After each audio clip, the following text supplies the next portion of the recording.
حسام هستم و امروز قراره که گوشی ریلمی 7 5G رو با هم جعبه گوشایی بکنیم. نسخه 7 پرو رو جعبه گوشایی کردم، اون ویدیو رو دیدید. سعی میکنم که توی این ویدیو به تفاوت‌های این گوشی و اون گوشی هم اشاره بکنم، اینکه اگر یکی قصد خریدن یه گوشی از برند ریلمی رو داره بتونه به راحتی انتخاب بکنه که کدومی که از اونها بیشتر به دردش میخوره. از دیزاین این گوشی شروع میکنم که خب از پلاستیک ساخته شده، یه پلاستیک مات توی اون به کار رفته و رنگ آبی که به سمت سیاهی میره. خیلی دیزاینش شباهت زیادی به همون ورژن 7 پرو داره و فقط ماژول دوربیناشونه که خیلی با هم متفاوته. از بابت اون رینگایی که دور دوربین ها قرار گرفته یه مقدار با هم فرق میکنن. این گوشی هم یه سیستم 4گانه دوربین رو داره. سنسور اثر انگشتی داریم که با پاور باتن یکی شده و پورت USB تایپ C و جک هدفون که پایین گوشی قرار گرفتن. خوشبختانه جک هدفون هم داره. دوربین سلفی رو داریم که این گوشه سمت چپ گوشی بالا قرار گرفته و 16 مگاپیکسل میتونید باهاش عکاسی سلفی هم بکنید. خوشبختانه یه دونه کیس یا کاور شفاف هم توی جعبش وجود داره که اگر نگران این بودید که به گوشیتون آسیب وارد بشه میتونید از اون کیس استفاده بکنید.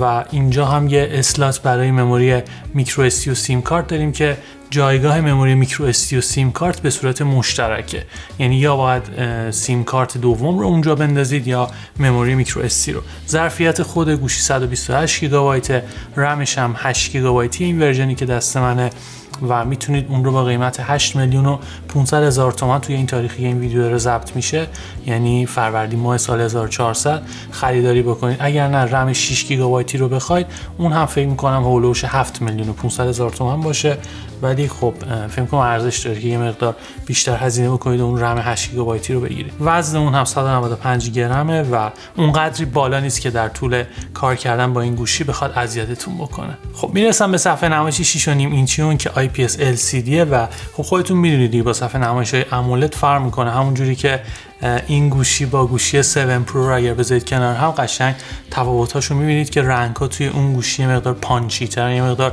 پررنگ‌ترن، ولی خب توی این گوشی یه مقدار اغنای رنگی پایین‌تر، اما همچنان توی صفحه نمایش‌های IPS خیلی خوبه و کار کردن باش واقعا حس لذت بخشی داره. یه نکته خیلی جالبی که در مورد این گوشی وجود داره، رفرش ریت اونه که خب 120 هرتزیه، میتونه به صورت اتوماتیک اون رو تغییر بده، یعنی که نه روی 60 هرتز یا 120 هرتز خودتون ست بکنید که بمونه.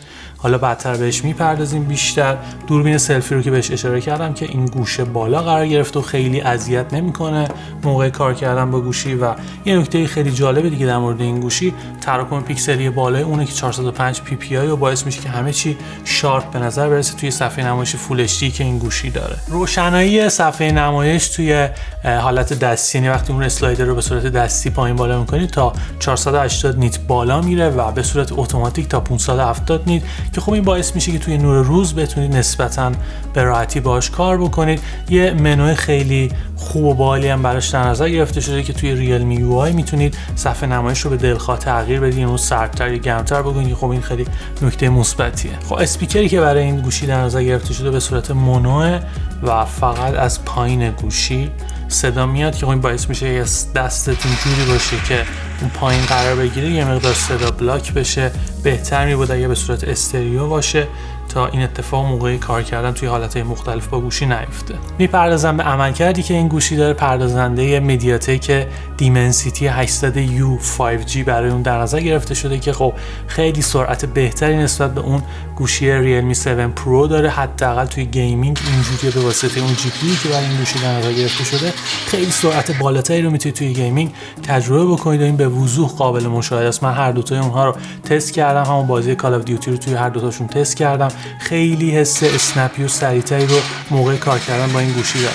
یه باتری 5000 میلی آمپری هم توی اون وجود داره که باز در مقایسه با باتری 4500 میلی آمپری استفاده شده توی گوشی ریلمی 7 پرو باعث میشه که بتونید مدت طولانی‌تری رو باهاش بازی بکنید.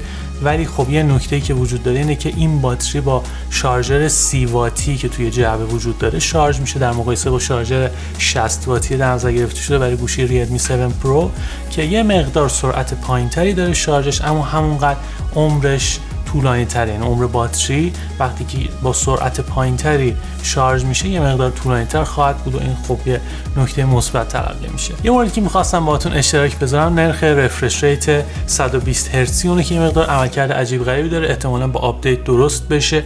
یه آپدیت اومده بود، من اون رو هم نصب کردم، اما همچنان به همین صورت احتمالاً توی آپدیت‌های بعدی درست بشه. مورد چیه؟ اینه که رفرش ریت این گوشی 120 هرتزیه ولی توی گیما من نگاه می‌کردم از 60 هرتز بالاتر نمیره. نمیدونم دلیلش چیه، ولی خب بیشترین کاربری که از رفرش ریت آدم انتظار داره اینه که توی گیمینگ به کمکش بیاد که متاسفانه میگم از 60 هرتز بالاتر نمیره.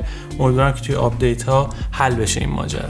با اندروید 10 عرضه میشه و ریلمی یو آی 1 که خب همونجوری که میدونید برگرفته از کالر او اس اوپو، خیلی شباهت زیادی داره. همونجوری که گوشی ریلمی مدیر عاملش قبلا توی اوپو کار میکرده، کلا اسپریت و روح اوپو توی این گوشی وجود داره و خیلی شباهت زیادی به اون گوشی داره. میرسم به دوربینای این گوشی، سیستم 4گانه دوربینای این گوشی که خب دوربین اصلی با رزولوشن 48 مگاپیکسل، عملکرد نسبتا خوبی داره، یه مقدار به زردی میزنه، یه مقدار عکس‌ها گرمه، اما توی نور کافی اگر عکاسی بکنید جزئیات بسیار سطح بالا و قابل قبولی دارن.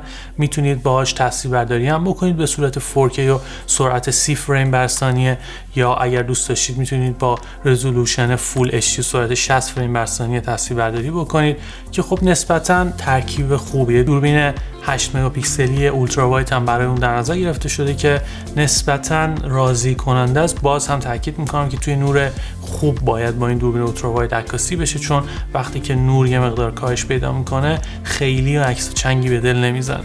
دو تا دوربین هم به روال بقیه گوشیایی که توی این لول قرار دارن دوربین ماکرو و تشخیص عمق وجود داره که دوربین ماکرو که خب زیاد تعریفی نداره، دوربین 2 مگاپیکسلی و تشخیص عمق هم کمک میکنه که بتونید عکاسی پورتره رو با این گوشی در حد قابل قبولی انجام بدید. خوشبختانه توی تصویربرداری با این گوشی میتونید لرزشگیر الکترونیکی رو تجربه بکنید و نایت مودی که برای این گوشی در نظر گرفته شده عملکرد خوبی رو داره. من تستش کردم، میتونم بهتون بگم که تا 30% کیفیت عکس رو بهبود میبخشه. حدود 3 ثانیه طول میکشه تا اون عملیات نایت مود انجام بشه. یه حالت اکسپرت مود هم داره که میتونید اونجا ستینگ رو تغییر بدید، به دلخواهتون عکاسی بکنید که خب خروجی راه هم بهتون میده که بعداً بتونید اون رو ادیت بکنید و عکسای خوبی رو باهاش ثبت بکنید. خب در نهایت باید بهتون بگم که با گوشی ریلمی 7 5G طرف هستیم که دیزاین بسیار خوبی داره، درست از جنس پلاستیکه ولی همچنان خیلی خوب و